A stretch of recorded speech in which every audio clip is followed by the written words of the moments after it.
So let's have a look at something called formatting when using the OneNote app on your iPad. It's made up of several different things. One is how the text looks, the size of the text, whether it's going to be bold, italic, underline, or have a strike through it. So we've got a little activity here, and I'm going to do this first one here that says Comic Sans MS with you. And so we're going to change it.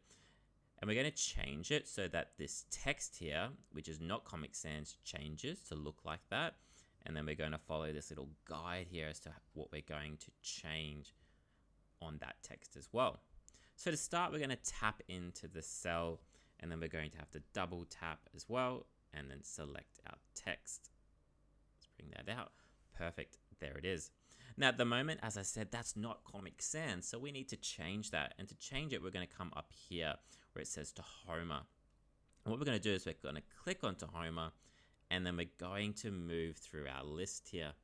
Now, depending where you are, you might need to scroll up and down, but everything is alphabetical. So if we can follow this alphabetically, I should get to C quite quickly. And there it is there. There is Comic Sans MS.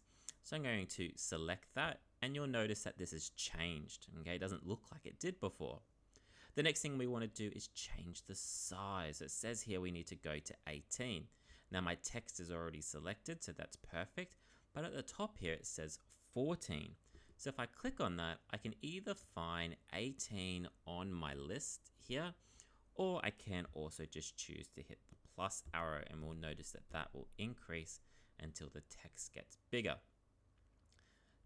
We're just going to click on that 18 again to close it. And then we have a few more little options here that we want to add. So it says a tick next to bold.